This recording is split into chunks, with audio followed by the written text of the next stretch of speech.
Your story matters, don't let it fade. When everything changed, you were made.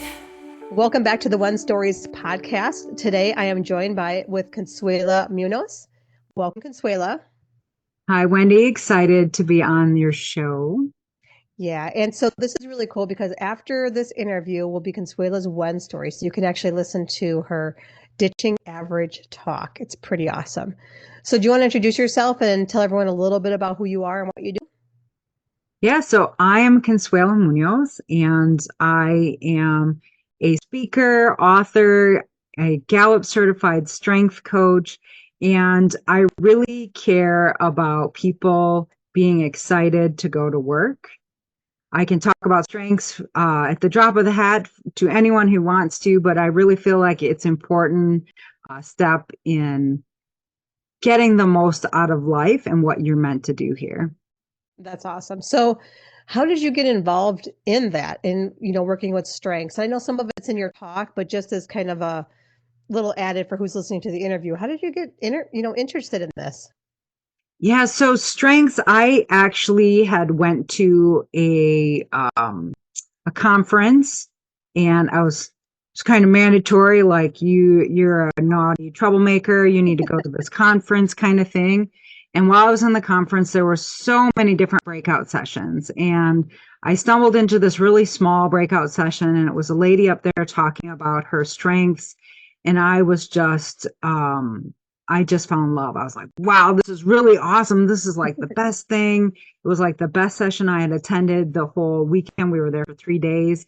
And the session right after that was also really good. This guy was an author. He had written several books, and it was like really aligned talking. So I was like really pumped up and really excited.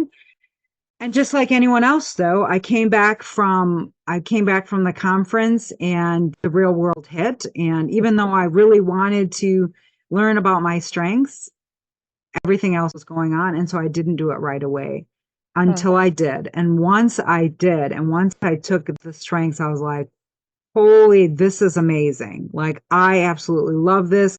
Why doesn't everybody know about this? Everybody should be taking this. Everyone should know this about themselves, because it is truly the most positive aspects of yourself. So when you get this report, it comes from somebody else. You answer these questions that don't seem to have any rhyme or reason, and you get it back and you read it and hear these words in black and white that are coming from somebody else telling you all the most amazing things about yourself. Like, everything in the report is how amazing you are. Oh. And it just pumps you up. And I was like, everybody needs to know this. And I want to know this about every person, because that's how we can really connect in a different way, because you really understand how amazing people are and how unique and different they are. And so that really got me into, like, I want to know more about this. I want to become an expert on strengths, way before it was a thing. Right. Right. Well, it's fun because I did the strengths trainer with you as well. And for some reason, I'll have to go back and look. I don't remember what mine were now. But I'll have to go back and look, because you're right. It just made you feel like on top of the world, like, holy crap, this is really like somebody sees me. Like, this is really, Yeah. And that's the thing. Somebody sees me, because it's one thing to kind of know what you're good at. Each of us, the more experience with life you have, the more you kind of know what you're good at. Right. But this is different, because this is somebody else. Like this, you're reading what somebody else wrote about you, essentially. Yeah. Now, in the questions, you take a lot of questions, and you would think, well, you answer the questions, so that's why you're getting these words. Yes, and the assessment is really dynamic. So different people get different questions as it tries to drill down into you. But even as you're taking the questions, you don't really have this like, oh, I answered this way, this is why this is, the result that I'm getting, because It's really specific. And it just, because it feels like somebody else is saying, yes, you're awesome, and I can see you're awesome because of this. So how have this, like, do you know your strengths offhand? Like, or is it, okay. So what are your strengths? Especially my top 5. I know my top 5 really well. So my top 5 strengths are communicating. Communication. Makes sense. Yeah. Woo, winning others over. Futuristic, positivity, and activator. Ooh, I like all of those. I Right? can They're really see, amazing. yeah. I can see all because obviously I know you, I can see all those. And I love the activator because that is so true for you. Yeah, Yeah. and so and you know a little bit about my squirreliness, right? Like Yep. activator for me is once there's a plan, I'm ready to go. Let's take Yep. action. Let's Let's go. take action. Let's go, right? Like what? There could be problems. I don't know. I'm just going. We're just going, right? And I'll joke sometimes, you know, when they say opposites attract, right? So my husband's top five are completely different than mine. Well, Oh, we have one in common. In our top 10, we have three in common. But okay. my number two is his last one, and his number two is my last one. Oh, And wow. yeah, and so one of his that he has in his top five is deliberative, Mm. which in my is quite the opposite of activator. So if activator is like we're going to move, deliberative is how can I think of every possible scenario and situation where it could go wrong before we make a decision. And so I'll joke all the time that my activator is go go go and his deliberative is whoa whoa whoa. Like I love that. he's like let's think before we jump, and I'm like wait, I already jumped. Right. Right, like, and so that's a balance, so that but that could be a friction, Right. but it's more like we have to knowing that we use that as a balance. Like sometimes I want to jump too fast, Right. so he slows me down, but sometimes he doesn't want to jump fast enough, so I got to speed him up. But so that balance, and it's the same thing if you're working with other people, knowing where you balance each other and using that proactively is where the magic starts, right? Yeah. And that's so important. And I love that, especially because knowing what I know about you and what you do, so you are an expert in engagement for employees and their leadership team. So talk a little bit about what you do with that and how strengths play a role in that too. Yeah, so that is it's one of my favorite passionate places, right? So when I talk about people being excited to go to work, I know we had a conversation a while ago about we had some question about having fun at work, and it's almost in this country like we feel guilt if we're having too much fun at work. And yet we should be having a great time. The better time you're having at work, the more Yeah. productive and the more amazing things you're going to accomplish, right? Yep. So to me, the piece where strengths comes in and engagement isn't having fun, but they go hand in hand, right? Right. We should all be excited and we should get up and be ready for the workday and be ready to get there and just like give it our all. And in order to do that, we want the leaders engaged. Right. That's the piece I feel it is missing. So how do we get the leader engaged? So I have this thing about leader engagement is not a group sport. It's an individual sport. Like we're not, so they treat it like a group sport. Like, okay, we're going to do this. We're going to have a ping pong table and that's going to help everybody be engaged. Right. But to get people engaged, we really want to look at each person because each person is in charge of their own engagement. So to me, where strengths plays is really understanding your strengths and using them purposefully. So Yeah. when you feel stuck or all those things and you're not engaged, realizing your strengths and then figuring out how can you use them more and more each day.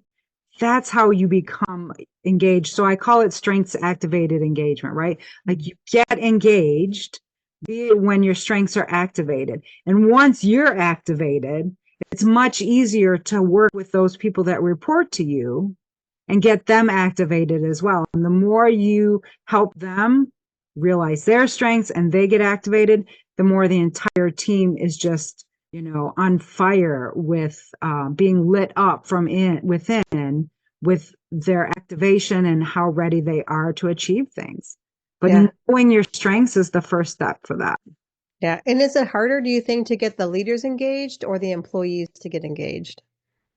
So I think it's individual. Okay. But I think the focus right now and so much, so much money is spent, billions of money is spent every year on employee engagement activities. Yeah. And there's kind of this focus like, how can we help the leaders get their employees more engaged? And there's almost like a missing, right, that they're not making sure that the leader is engaged. So it's like, which is easier if the employees are not quite engaged, and the leader is engaged, then yes, the leader needs to work on engaging their folks. But is the leader engaged? There's almost like this assumption that the leader is engaged. Right. Maybe they're not. So we want to make sure individually, is that leader engaged? And then help the leader engage their people. But each person has to be responsible for being engaged. You don't make somebody engaged. You can't have somebody be engaged. You have to create an environment where they want to be engaged, where they develop themselves and become engaged. Wow. So what type of organizations do you bring this workshop to?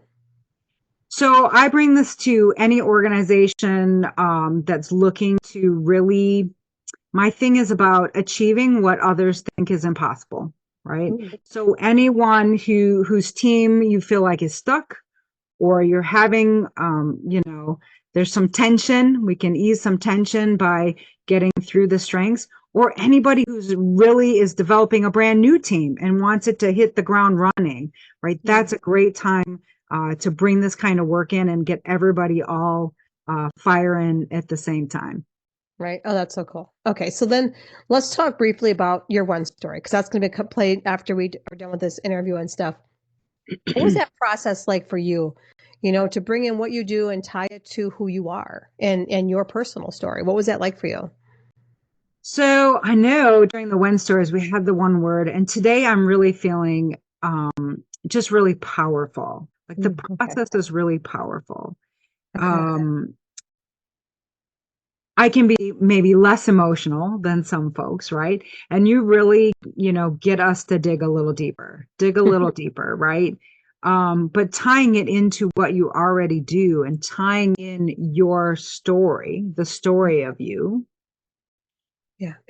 to what you want to do, I don't just like cements that connection, makes it more clear. I don't know if I play on Canva a lot and PowerPoint. I don't know if you've ever tried to use the line thing. Yes. Have the line off just a little bit. It's a little fuzzy, right? It's fuzzy. But when you get it perfectly straight, it gets really clear, like perfectly clear. And I feel like that's some of the work that you help us do. You get really clear when you tie where you've been and what you've been through into what you're passionate about. That line gets really clear. Oh, that's a great metaphor. To you that you're in the right place and you're doing the right thing, and to keep extending that line. Yeah, because I think sometimes we forget why we do what we do. We just think, well, it's a job, it pays good, it's I like it. But if you dig back to some of your own experiences, there's usually a reason why you light up, right, with engagement and with getting a team involved, and so that people aren't just kind of wallflowers at work. Yeah. And so enjoying work and doing all that and the way I want to go about it, right? yes. So if we think back in my story, you guys, a little teaser on my story. At one point I talk about how I knew I was going to be a clown. Blue hair. Right? So that's something that I don't think about in the everyday for the most part. But as we went through this process, like, yeah. So when you think back and you're looking at your life in hindsight and you're like, so even then I knew, like, I want to be up on stage. I want to be talking. I want to be bringing that cheer and that joy to people. And so it continues through, but you don't look at it all the time because you are where you are. Like, this is what I'm doing now. But making us go through that process of seeing ourselves as we've grown. So how we've changed, but how we've stayed the same. It's very powerful. Well, what's really cool is there's that parallel, because what do clowns do? They keep people engaged. They do. That's their their whole job. Engaged. Yeah. I mean, unless they're keeping bulls engaged, because sometimes clowns are engaging the bulls, right? But in the rodeos. Their job is to bring that joy and bring that engagement and get people to have their attention. Yeah. So yeah, and by taking a stage and by being that bubbly person, that is part of my strengths, right? I have positivity in my strengths. And so even since I was little, that's a thing for me. And that's the thing about strengths, to circle back to strengths or whatever. Yeah. The things that are in my strengths have always been me. Right. They've always been me. And we just don't realize that when we're young, right? Until we really get those things defined for us. But like having things work out for the best has always been part of my thing. So being excited about going to work has always been part of my thing. But going through this, you see the steps. So like, oh, that step actually led here, even though it felt random as I took them. Right. That's so cool. So it is a very full circle moment then, which I love. And you get to show up and have your teal blue hair too. Yeah, I get to have my blue hair, right? And it's funny when you start thinking like, oh, why am I so drawn to this? And yet, even as a kid, I Yeah. was drawn to this, and I'm just, showing it in a different way, right? Yeah. That's awesome. So how can people who are listening get a hold of you and find out more, connect with you? What's the best way they can go about that? So the best way right now, if you go to my website, which is consuelamunoz.com, and then /engage, I have a guide to help you see where your team and where you are with energizing and engaging the team members you have. So that's a great way for us to connect. Awesome. And of course, Consuela's information will be in the show notes. If you look at that, we'll have links there too. The one she just mentioned will be in the show notes below. So thank you so much for coming in and interviewing Consuela. Next up, we have her one story. So here we go. Your story matters, don't let it fade. When everything changed, you were made. When everything changed, I was standing completely still.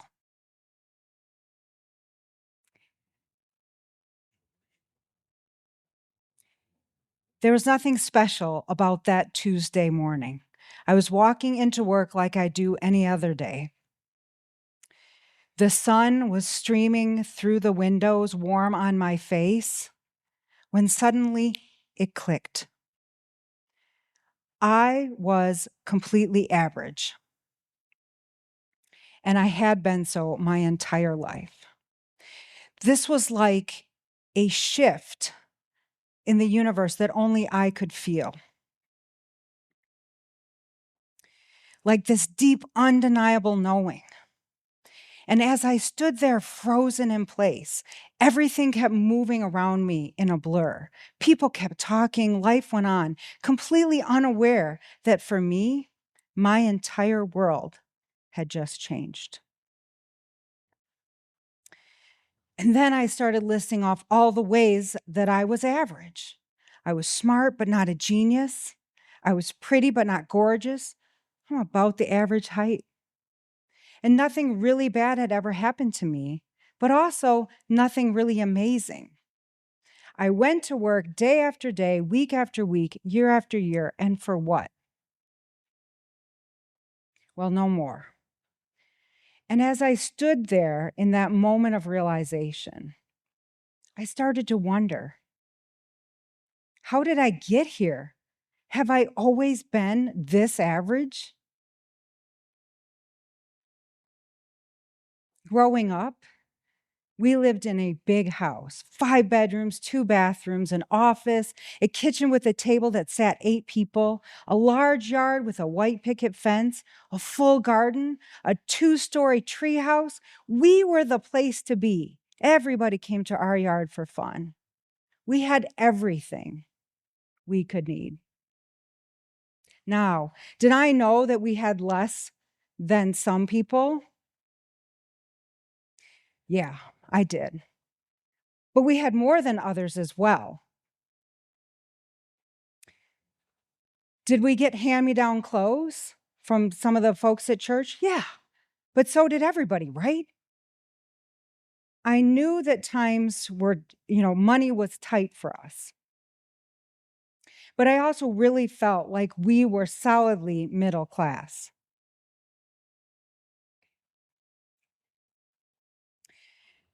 The moment when things really I understood things truly differently, came when I was in my senior year in high school. I was in German class, and Frau was doing vocab quiz with us, and she was going to ask us a question in German, and then we had to respond in German. And when she got to me, my question was around, "You are poor." To which I responded, "No, that's not true." And before Frau could even correct me, all the students started sharing how they knew that I was poor. We know you're poor. You only have one pair of shoes. You get reduced lunch. You shop at Goodwill. And as I sat there, trapped in the middle of this classroom, heat rising in my face, I didn't know which was worse, that they believed that I was poor or that they thought I didn't understand the vocab word, right? But I knew when I left there, I was never the same and that I would be successful. Now, as a kid, when I was growing up, I knew I wanted to be a professional clown. I had my name, I had my costume, my blue-haired wig, my signature face paint, and I even knew where I was going to college to become that professional clown. Until 8th grade career week. And so they've got you in there looking up, how much is your profession going to make? Oh, clowns don't make very much money, so I'll be a veterinarian. They make money, and I like animals. So all through high school, I'm going to be a veterinarian. I even work at a veterinarian clinic, and she knew that I wanted to do it. So she said, why don't you come in early Saturday and you can watch a surgery? I was so excited, and this is awesome. And I get in, and the doctor's there and her assistant, and I'm standing there ready to watch. And the assistant brings out the antiseptic, and I passed the fuck out. Just boom. So veterinarian off the list. But I still needed a good degree. So as a freshman, I decided I'll be a geology major. So I've got my geology degree, which was great until junior year when I started looking for jobs. Geology jobs are pretty scarce. So I'm going to need something else on my path. And so I started looking, and I narrowed it down to 2 degrees, chemistry and drama. And as I'm in the drama, so I can't decide. And so I call my mom, and I'm like, Mom, here's all this stuff, and I've got to decide between these 2. And she says, you like to eat. You should probably pick chemistry. And she was right, because chemistry was the safe degree. I didn't want to be a starving artist, and that would put me on that guaranteed path to success. So I get that, and I start my career, and I meet a man with a great degree and a great career, and we get married, and the house and the kids, and I checked all the right boxes. And yet, where was I? And as that morning when the sun hit my face, it was so crystal clear. I made all the choices that led to this average life. And I knew that I didn't want to settle for anything less than a life that lit me up. I also knew that where I wasn't going to give me my more. And so I needed to get clear with what I wanted to do. And so I sat myself down and said, with this urgent mission, right? What do I want to be when I actually grow up? And so I pulled out my Strengths Finder report, and I'm reading through my strengths, and then I start searching and searching. And the more I searched, the more overwhelmed that I became. And frustrated, finally, I just put my head down on my hands. And then something amazing happened. A vision, a download. I would be a Gallup certified strength coach, and I would help others step into the path, the life that they were meant to lead. Now, I'd like to tell you that I ran right out and got certified. I did not. But what I did do was lean into my strengths. I decided to grow my top 5 strengths, which are communication, woo, which is winning others over, futuristic, positivity, and activator. And that's how it started. I didn't jump into a new career overnight, but I did start by activating my strengths. Now, at the time, I was working as a contractor safety program manager, and communication was everything. Every day I was convincing people inside and outside to comply with safety requirements. And I also heard all the complaints about our homegrown software system. And one morning, I'm working from home, and I did my strength exercises first because that's a great way, right, to start the day. And I'm fired up and I'm feeling powerful. Then I open my email. Issue after issue. Complaints about the system. Job sponsors don't understand how to use it, so they're not using it. And a note from my boss saying, I think you should tweak the system just so it works a little bit better. But I was fired up, so I didn't want to tweak. No, I could see how it could be better. I envisioned an optimized system and process that made it foolproof for the job sponsors. I wasn't fixing. I wanted it to be how it should be. And then I jumped into action. Now, I knew tech support, I knew him, and I knew he was going to push back. So I set up a meeting, and instead of starting with how we were going to do this, I went into the why. And I wooed him into wanting the changes by showing him how it would be so much easier and better for him if the system were fixed. And then we started working on the how together. And as we're doing that, every time we hit a snag, he would bring workarounds to me. He worked on the system, I worked on the processes and the training that would go with our rollout. We get it all ready and we're set at launch day. Now, I know my crowd, right? The folks that really resist change, even though they want it to be better.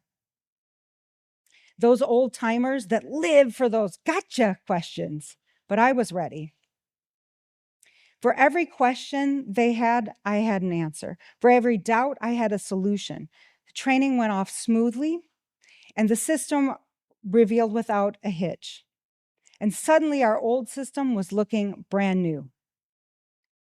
Now, through that entire process, I leaned into my strengths, and I was fully engaged, on fire with the work that I was doing. I had went from average to fully activated. Now that's what I call strengths activated engagement. Once I felt that shift, once I experienced what it felt like to be fully activated, I knew I couldn't keep this to myself. It wasn't just about my engagement anymore.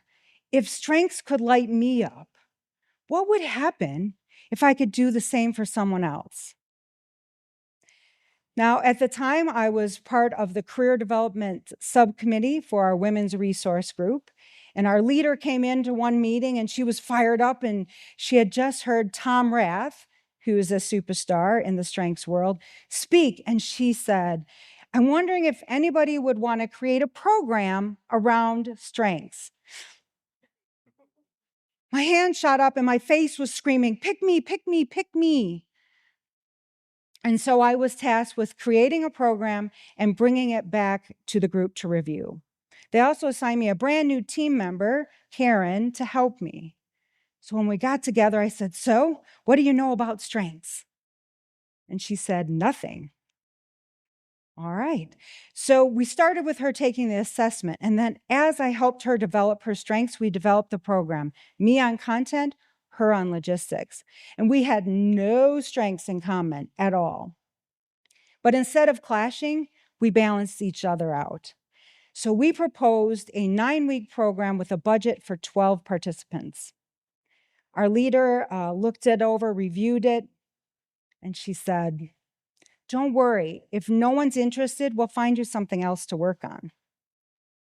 But I just smiled. I wasn't worried. So we sent our email invite out for our info sessions, and within the first hour, 20 women signed up. By the next day, over 160 women signed up. We decided then to switch from a first come, first serve to a lottery system, safety. And we doubled our program to have a budget to include 24 women that would be in 2 separate cohorts. We didn't bother with titles or departments. It was just women growing together. So our program, Strengths Development Through Networking, launched in January. And right away, we started seeing steady and powerful changes.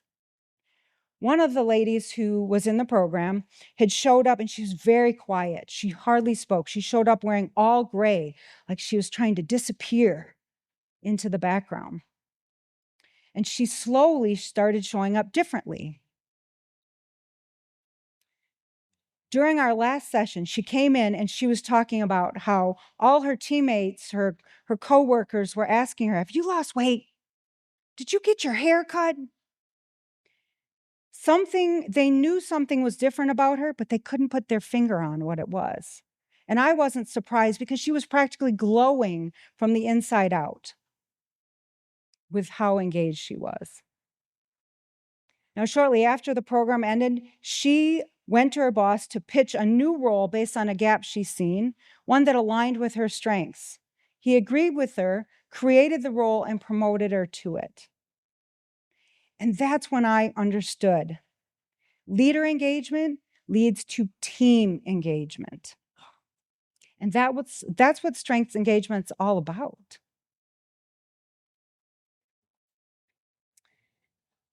I leaned into my strengths, Karen leaned into her strengths, and as we ran the program, the women started to be lit up. Their confidence rising, their passion sparking, and their ownership was starting to take hold.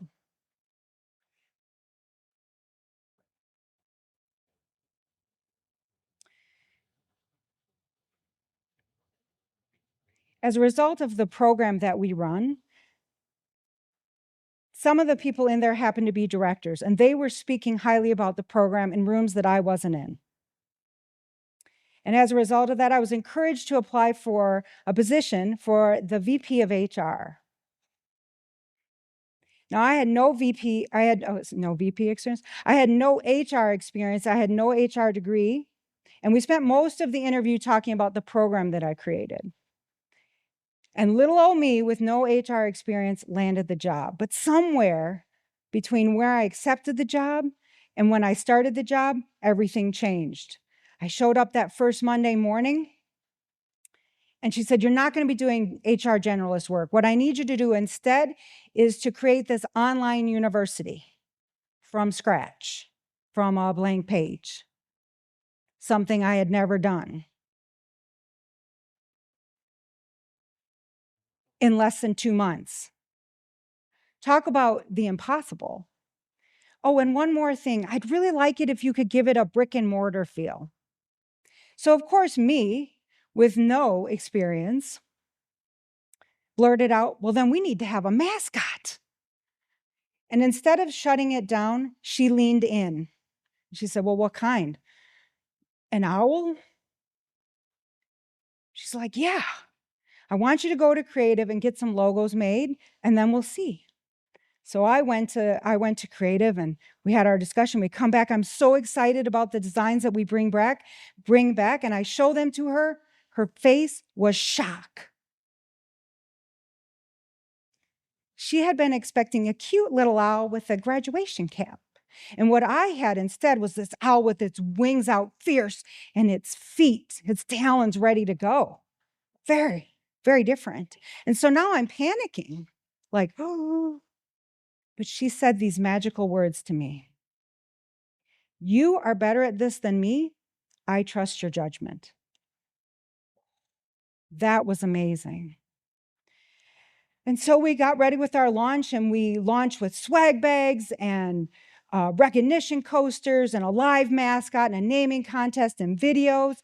And we sent that out. And in the first week, we had 80% of employees register to join the online university. 80%, a company record. And I really feel, honestly, that the mascot was the magic, right? It was the fun, it was memorable, it was the spark that pulled everybody in.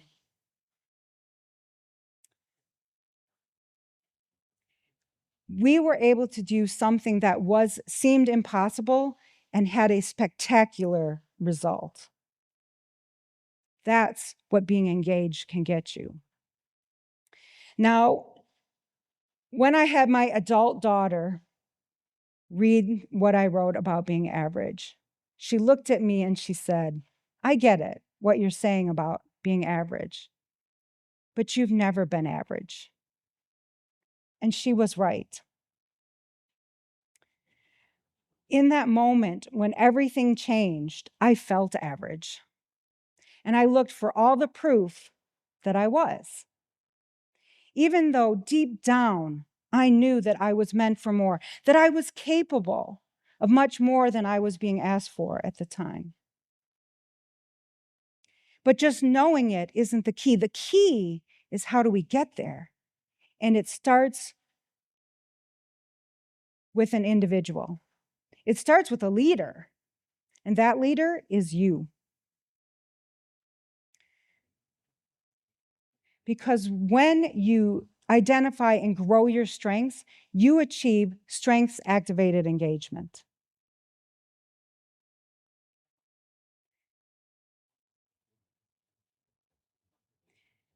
And when a leader is truly engaged, teams feel it, performance shifts, goals that you thought were impossible become achievable. And what I'd like to leave you with today is that it starts with you. And so I want you to ask yourself this question: are you ready to break free from being average? Because when you decide that you are, everything changes for you, for your team, for what is possible. Thank you.